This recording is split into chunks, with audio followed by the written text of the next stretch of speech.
ফজরের নামাজ কাজা হয়ে গেলে আপনি কখন আদায় করবেন? এটা কি যখন টের পাবেন তখনই পড়বেন, নাকি জোহরের সময় পড়বেন, নাকি পরের দিন ফজরের নামাজের সময় আপনাকে পড়তে হবে? এবং যদি আপনি কাজা আদায় করেন তাহলে তখন সুন্নত সহ পড়বেন, নাকি সুন্নত বাদে শুধু ফরজ নামাজ পড়বেন? এই প্রশ্নটা আমাদেরকে সবচাইতে বেশি করা হয়।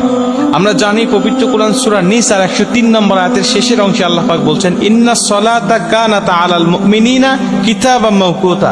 আমি আল্লাহ তোমাদেরকে নির্দিষ্ট সময়েই নামাজকে ফরজ করেছি। নামাজ নির্দিষ্ট সময়ে ফরজ, কিন্তু আপনি নির্দিষ্ট সময় যদি না পড়তে পারেন কোনো জরুরতের ক্ষেত্রে, তাহলে আপনি কি করবেন? যেমন আমরা জানি ফজরের নামাজটা কখন পড়তে হয়?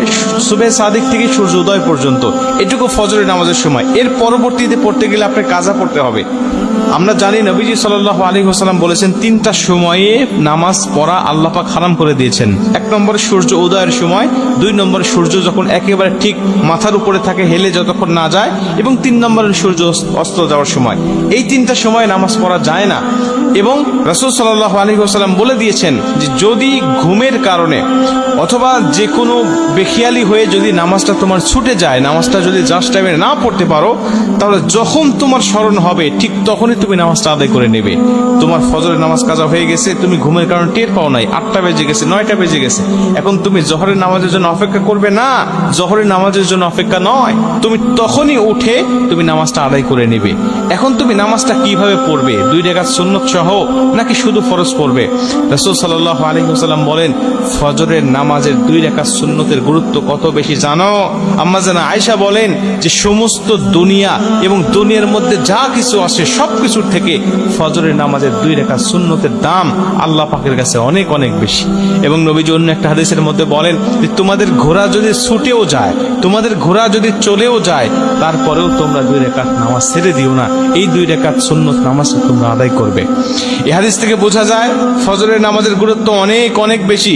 এবং আমরা এটাও জানি যে ফজরের আগে এমন হলো যে আমি জামাতে নামাজ পড়ছি, কিন্তু এখন দেখা যাচ্ছে আমি সুন্নত পড়তে পারতেছি না, বা সুন্নত পড়লে জামাত পাবো না। তখন আপনি কি করবেন? তখন আপনি ফজরের নামাজটা আদায় করবেন, কিন্তু সুন্নতটা কিন্তু পরবর্তীতে আপনি পড়তে পারবেন না, বা আপনার জন্য মাফ হয়ে যায় নাই। আপনি সূর্য উদয়ের পরে যখন হলুদ আভাটা কেটে যাবে, আপনি তখন কিন্তু সুন্নত 2 রাকাত আপনাকে আদায় করতে হবে। তার মানে এটার গুরুত্ব অনেক বেশি। এই হাদিসগুলো থেকে আমরা বুঝতে পারি যে আমি যখন কাজা পরবর্তীতে নামাজ আদায় করব ঘুম থেকে ওঠার পরে, 8টা হোক বা 9টা হোক, তখন কিন্তু আমাকে 2 রাকাত সুন্নত সহই নামাজটা আদায় করতে হবে, শুধু 2 রাকাত পড়লে হবে না। কিন্তু যদি এমন হয় যে আপনি জোহরের আগে আর পড়তেই পারলেন না, জোহরের পরে আপনি এই ফজরের নামাজটা আপনি কাজা তুলতে হচ্ছে যে কোনো কারণে, তাহলে জোহরের পরে যদি হয়ে যায় তখন আর আপনার এই 2 রাকাত সুন্নত পড়তে হবে না। এই 2 রাকাত সুন্নত তখন আর আপনাকে কাজা